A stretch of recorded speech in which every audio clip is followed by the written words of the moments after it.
name, so we'll just keep going. Okay. All right, well, my name's Rebecca. I'm the Fort Worth dietitian. You just heard Jordan speak just a second ago. She's out of Decatur. So thank you again for signing online. So you can chat while this is going on, but we won't be answering questions until after the video. The video is about 6 to 7 minutes long. It's not very long. And it may be a little painful to watch just simply because there may be a delay in the video streaming. So I apologize for that. And I'm not the best in front of the camera, so bear with that as well. So as you see on the PowerPoint,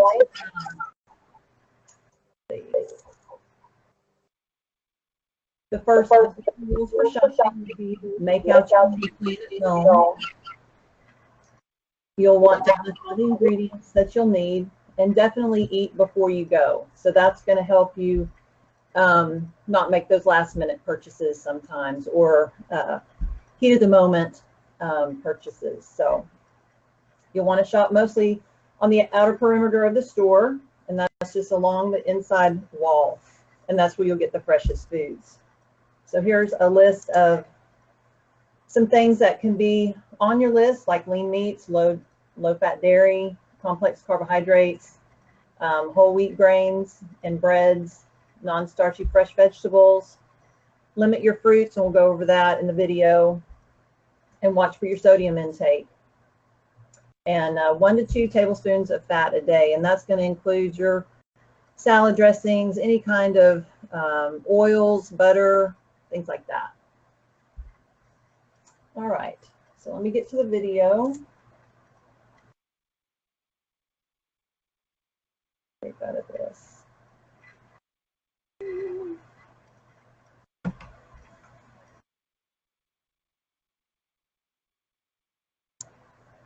There we go. Hi everyone, I'm Rebecca. I'm the Fort Worth dietitian with My Bariatric Solutions with Wise Health System. We're here at Lowe's Grocery in Decatur, Texas, to go over a virtual grocery store tour. All right, so first and foremost, when you want to do your grocery store trip, you want to make sure that you have a meal plan and make your list off that meal plan. So when you come to the grocery store, you know exactly what you need, and you don't need anything else, and you're not tempted by any of the at the register last minute purchases. So you want to shop mostly in the perimeter of the store, because that is where you get the freshest foods and the most helpful foods. So let's start with the meats. The best source of protein is going to be meat. If you're not a meat eater, check with me or Jordan about alternate protein sources. So of course, turkey or chicken is going to be the best choice. You may be tired of that, but let's look at some ground beef here and look at the label. So with beef, you can get 20% fat, 15% fat, or 7% fat. So this is what you're going to want to choose every time, because of the lean, it's a lean protein. Okay, so when you're in a hurry and you have to get something quick and you don't have time to cook, or you don't have any leftovers to take to work, deli meats are a good choice, but it really depends on the cut of meat. So some people like salami and pastrami and all that, but that's going to have extra fat. All meats are going to have pretty much the same amount of protein unless they have added fats to them. Look at the label on the back. And at the very bottom, it's going to have protein down here. And at the very top, it's going to have the fat content. And also look at the serving sizes to see how many slices you can have. They do have turkey pepperoni that will give you like 17 slices. That's a good source of protein. You can have lean turkey or chicken. So be sure to check the serving sizes, because the thicker the slice, the less you're going to be able to have. So make sure to check the serving size right up here. All right, so this is on the perimeter of this store particularly. But as you see, it is going to be processed foods. It's going to be higher in sugar, fat, and sodium. So we just surpassed all of these things right here. And now we're going to be moving on to the rest of the store. All right, egg is a great protein. It's a complete protein. You can have about 7 a week without it affecting any cholesterol levels. So this is a great protein. Hard-boiled eggs, scrambled eggs, any way you cook it. Fried is probably not the best unless you use like water or Pam and non-fat spray. If you do use any kind of butter throughout the day, make sure it's about 1 to 2 tablespoons a day of any kind of fat, either butter or olive oil. All right, so here we are in the produce section. So we've got fruits on one side and we have vegetables on the other. So I want to talk about fruits first, just simply because I get a lot of questions about how much fruit to eat. If you should have fruit. So a small whole fruit is really good. I would say 3 servings a day of either a whole fruit, which needs to be a small portion, or a cup of berries, blueberry, raspberry, doesn't matter what kind of berries, or melons like cantaloupe or honeydew, and even watermelon. All right, now let's talk about our favorite foods, our vegetables. I have summer squash, broccoli, and celery. So all these things can be coupled with a high protein, either low-fat cheese or nut butter. One of the things that Jordan shared with me is putting ranch dip powder into Greek yogurt that is high protein. You're Xing the fat out of the sour cream and using the Greek yogurt as the base for the ranch dressing. So I think that's a great idea. Let's talk about dairy a little bit. I know some of you guys have a lactose intolerance now, either before surgery or after surgery. Alternative milks, they have cashew and almond, and there's a soy milk here.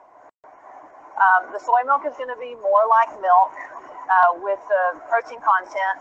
Almond milk and cashew milk, and there's even coconut milk. They don't have the same protein content, so you want to add either an unflavored protein, or you could even add a chocolate or vanilla flavor protein shake to your nut milks. Skim milk is going to be the best. Then you have your 1% and then your 2%. So try to stick with the fat-free or the 1%. The only difference between the whole milk and the fat-free is you're going to get the same amount of protein in each milk. So just keep that in mind when you're shopping. Even with your kids, if they're above 2, they need to be on at least 2% or less. Another dairy product we like is sour cream. But if you're going to do cottage cheese, which is a great source of protein, if you don't have any problems with milk, half a cup is going to be about 13 grams of protein. So that's a great source of protein, and it's in a smaller portion size. Let's talk about snacks. So here's the hummus. Hummus is going to be in this area on the outside perimeter. So hummus is a great source of protein. It's also very filling. It's got fiber, and it does have fat, but it's good fat. All right, so cheese. We all love cheese. So these are 2 cheese sticks that you could have as a snack. This is a good choice. This is a better choice simply because this has 9 grams of fat and this has 6, but the same amount of protein. If you want to do shredded cheese, look for the low fat and use about a tablespoon or 2 for a serving. Okay. So, does anybody have any questions on the video or anything that I said on the video? So, just put in your questions in the chat box.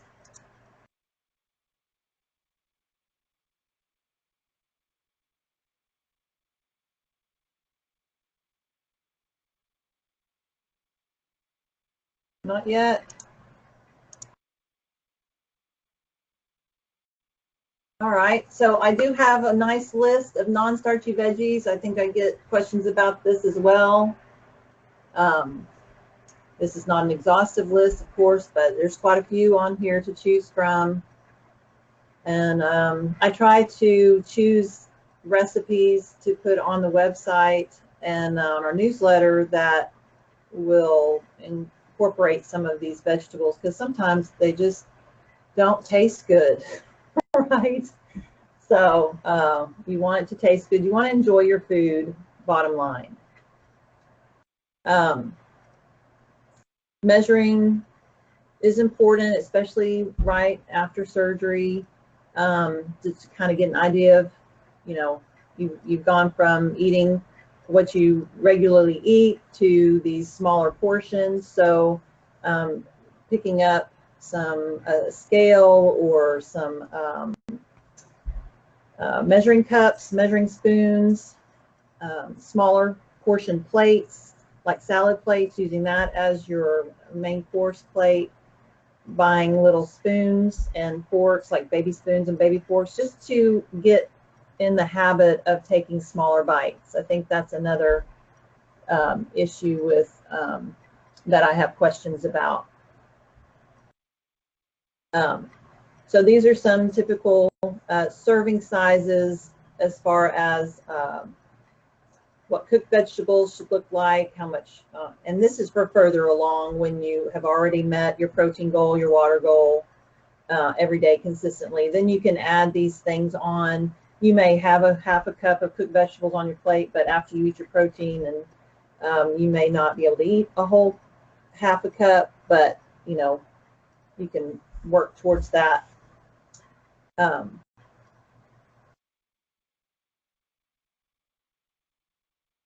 And then typically 1 ounce of meat is equal to 7 grams of protein, like I was talking about the deli meats. You also have to watch the sodium on those deli meats as well. And then have a variety of containers to help you with portion control. It's really good to like have a day that you cook on the weekend if you have weekends off, and then be able to portion those foods for the week, so that you have something to take to work.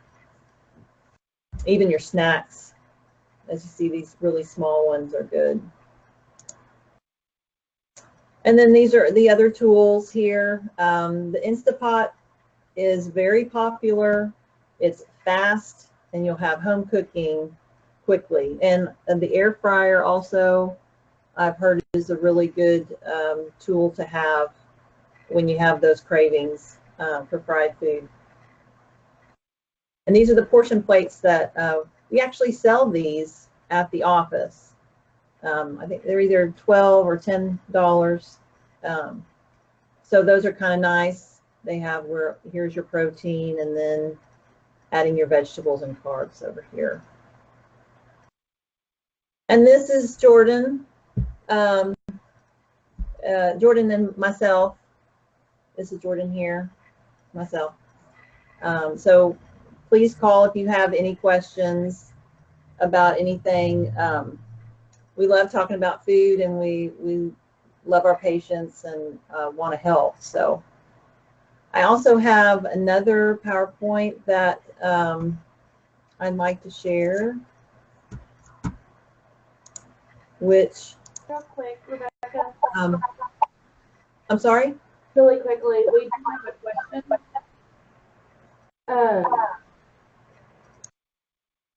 With the amount of eggs to eat per day, and in the video, you're talking about only limiting it to 7 per week.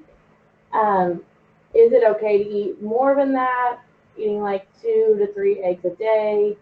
Are we concerned about the fat in them? Do you want to answer that?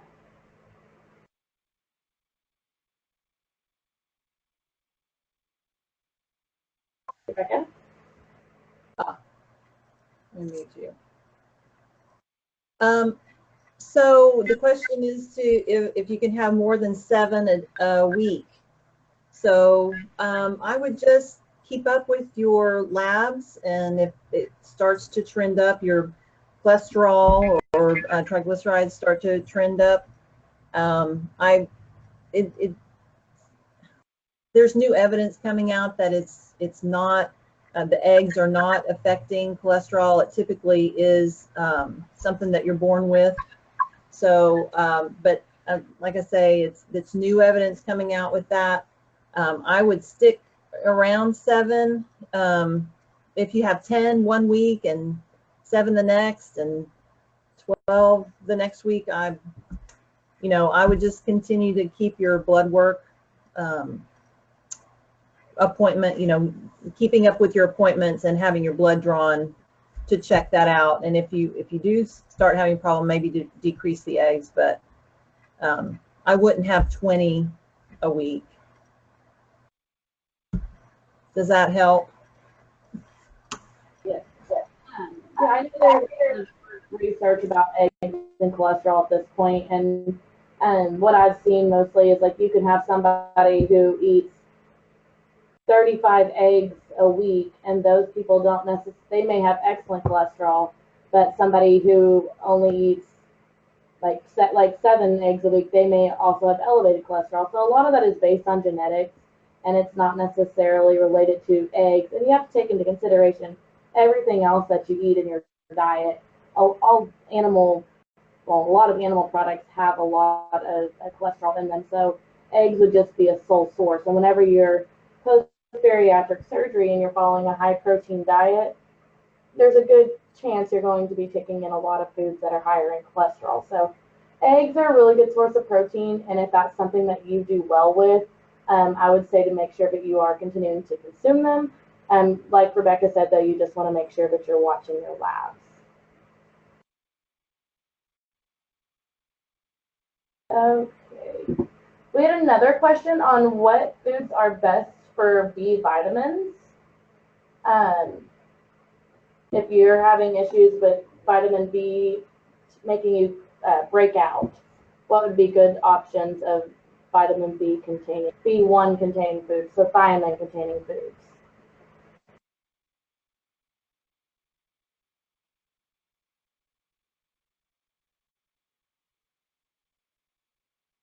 Rebecca, are you there?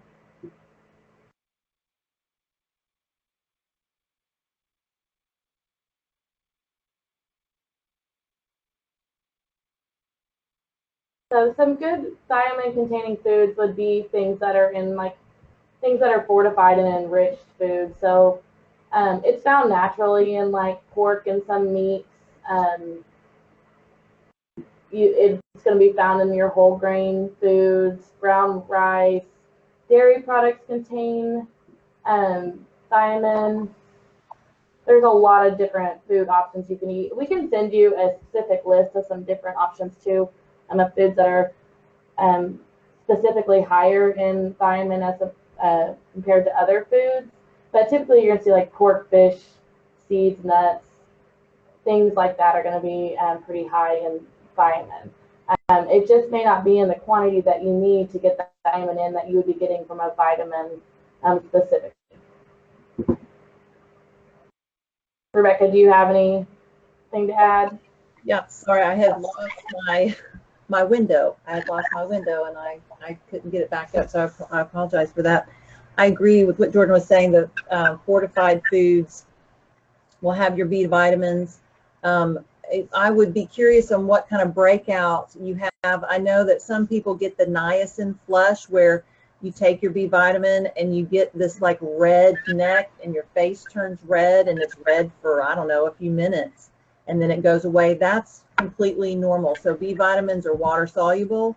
So what your body doesn't need, you'll pee it out. So I would be curious to know the breakout. Another question we had was, should we substitute egg whites for some of the full eggs, the regular eggs? Okay, wait. On the eggs? What was the question on the eggs? Should we substitute with egg whites? Substitute eggs with egg whites? Yes. Well, you can do that. The protein, I don't know if I'll explain this right, but per weight, the egg white, there's a lot more egg white than there is egg yolk, but the egg yolk is going to contain more protein per weight than the egg white.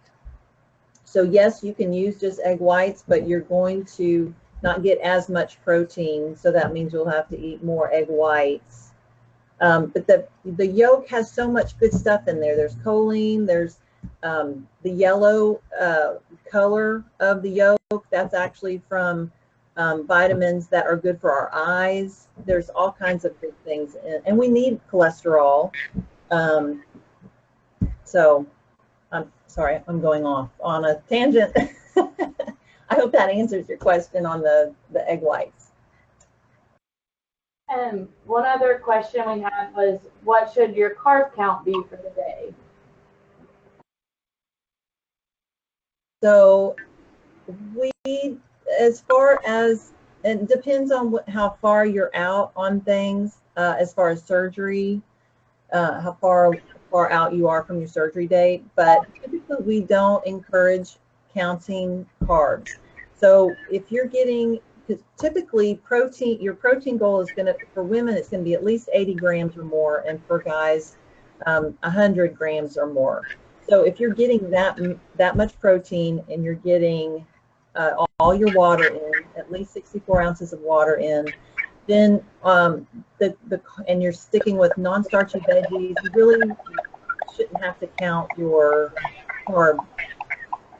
Specifically, if you're having trouble with feeling hungry, if you're working out and you might need, a protein and a carb before you work out, another protein after, you can increase your protein intake and your carb intake when you're working out. So that would be more of a specific question for an individually answered question. So if that person who asked that question could email us, Jordan or Rebecca, we can answer that specifically and kind of find out what's going on your day to day, and what you need to know about carbs. Yeah, and for the most part, if you are really focused on protein, you're using that protein goal, it's going to be very rarely that you are going to be going over on carbs throughout the day, or what would be considered an appropriate carb amount. It's not really so much about the amount of carbs you take in anyways. It's more along the lines of the what the carbs are like. So if you're doing like carbs in the context of cakes, candy, sugar, just straight sugar, simple carbohydrates, like white rice, white bread, those carbs are not something that we would really want you to do. They don't have a lot of fiber. They break down really quickly and cause a spike in your blood sugar.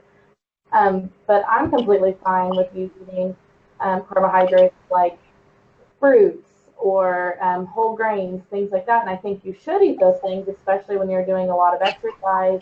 Well, and just for your like day-to-day intake, you should have some types of carbs. Now, it may not be a lot, and I understand that. But if you're going to have a carb, those are the type of things that I want you to really focus on. Does that answer? I think that, ultimately, we also have another question about how much fat we should have. How much fat should we limit our diet in a day? How much, Rebecca, you want to? I think that is coupled along with the carbohydrates. We don't really have you count the fat grams and that sort of thing. So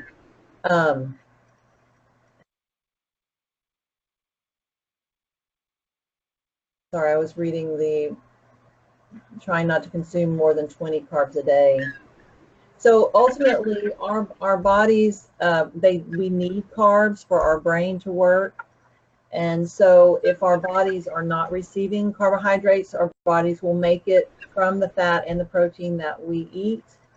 And so it just makes our bodies work harder. So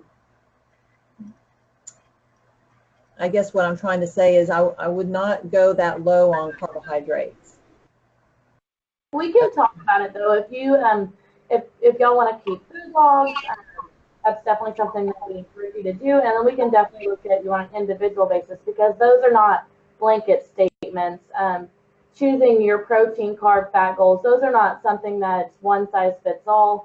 And so ultimately that would be something you'd want to work with the dietitian on more of a individual basis. So if you're further out and you've kept it to a certain amount of carbs every day, and that works for you, then we can talk about it and we can try to incorporate some ways to maybe include some complex carbohydrates in your diet and maybe look at what you're doing exercise-wise.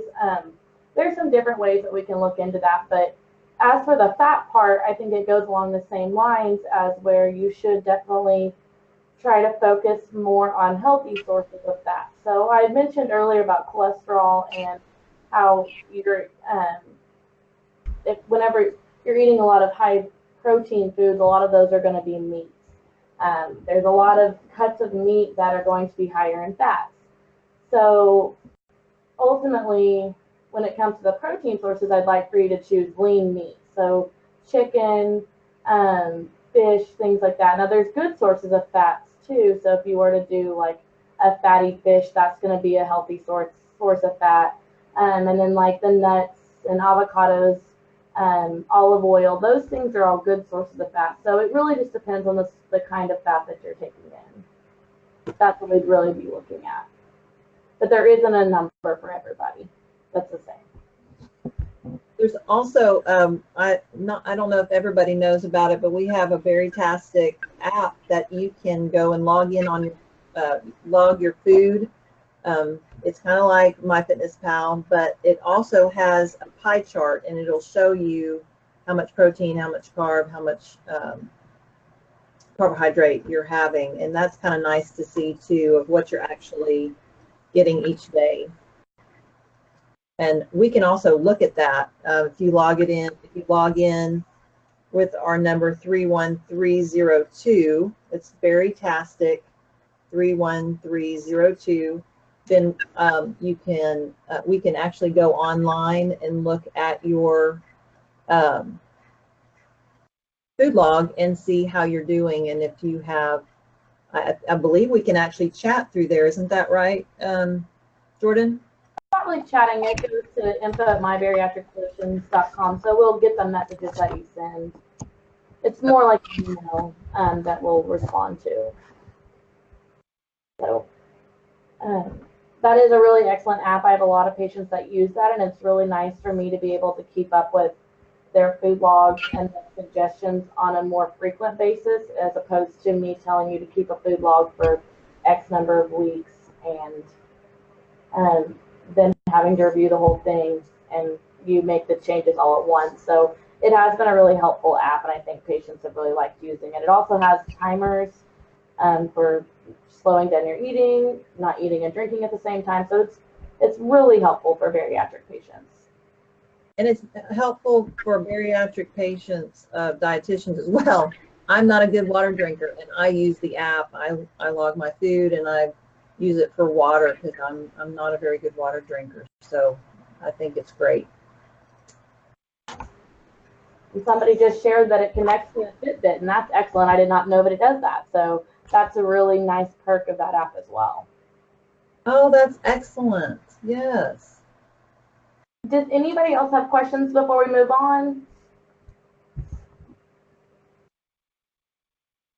We'll keep going, and y'all just feel free to keep shooting us questions if you have them, and then we'll answer them as we go. Thank you. Okay, and I do have this list here on this PowerPoint about, I get questions about, well, if I like this, what can I use as a substitute? So this will also be available to you guys. So, you know, the white bread, white pastas, sugary things, just higher in fat and sugar. Try the whole wheat, brown rice, whole grains. The whole grains are also going to have B vitamins as well. Excuse me.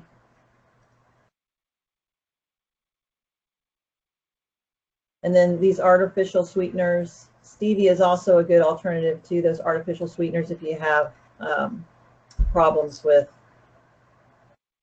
headaches and things like that. Also right there, starches should be reserved for after 3 months post-op and limit 1 to 2 servings a week. But that is just when you're starting out. When you get up to 6 months to a year, then you're eating regular meals, just smaller portions. Here's butter. Use the Pam cooking spray instead. Use low fat or vinaigrettes of the mayonnaise instead of using the mayonnaise as a base. And here are some good sources of fats, like the olive oil, sunflower, flaxseed. And there's Jordan's hack with the Greek yogurt, and then you would just add in the ranch dressing powder instead of using sour cream.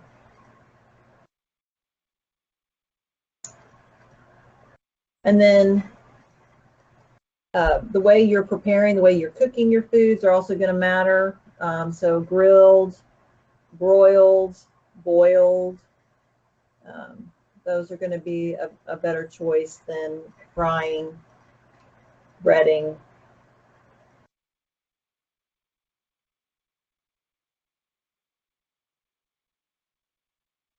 And then fruits and vegetables. You can cook them in the microwave for a short period of time, like a minute or two, and they're going to still have that crispiness. And another thing is if you buy some vegetables that are canned and you're trying to watch your sodium intake, you can wash the salt off, and that will help reduce the sodium intake.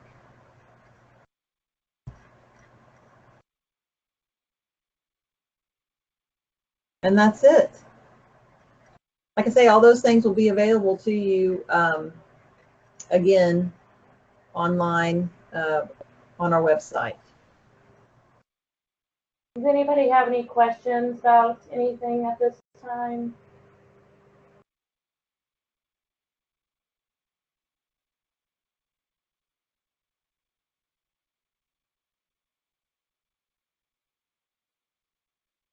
All of this information will be uploaded onto the website. So like Rebecca said, it'll be under audio messages. So you'll be able to go back on and watch the video. If you have any questions, you can let us know. Thank you everybody for coming out and listening to our support group. Yes, and if you have any suggestions about this support group, please feel free to comment about that or what you liked about it. That would be great, so that we know that this was valuable information, or what you would like to know about in the future, because we want to encourage you guys to keep doing what you're doing. And need individualized help, please contact us. We'd love to be here for y'all. We're here to support you throughout this whole journey, not just for right after surgery. This is for the whole time. Whatever y'all need, we are here for you. So please keep that in mind as well. We did have another question. Oh, good. If you work from home, how do you end up bored eating when you're bored? Okay, where do you see that? That's the question. It's work from home. What do you do when you're bored? Yes. And you're hungry? I think if you're active, you're not going to be able to be bored. So when you're at work. Mm-hmm. Well, you could ask your boss for a new project. Idle time, yeah, that's a dangerous. I would get up and take a walk. I would, if it's not time for you to eat, maybe you're thirsty. I think that's a lot of times we think we're hungry, but we might be thirsty. And since separation of eating and drinking, I would be drinking that whole time. And maybe you need to flavor up your water or something like that. Just try to find if you are going to snack, or if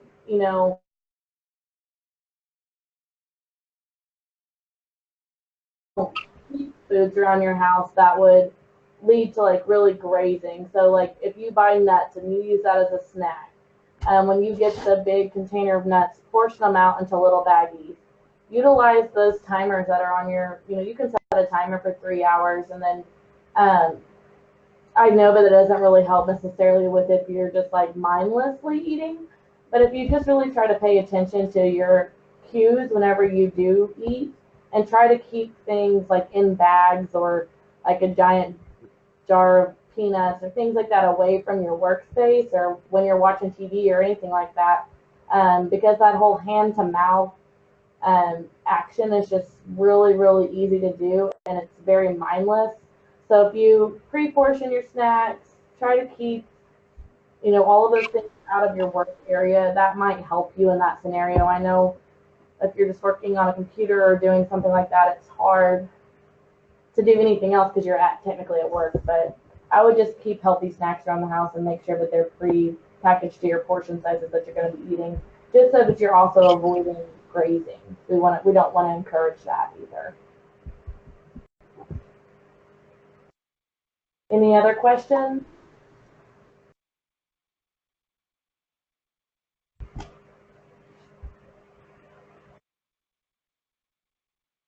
If y'all think of any questions after the support group, you can feel free to you can email info@mybariatricsolutions.com and they can get the questions to us. If you have our emails, you can send us emails, and we'll be happy to help you. Or you can always call tomorrow and answer any questions you might have.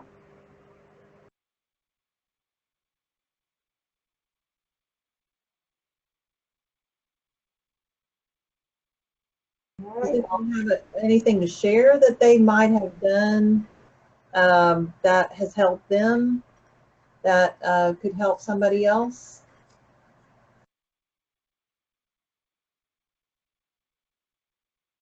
That they want to share?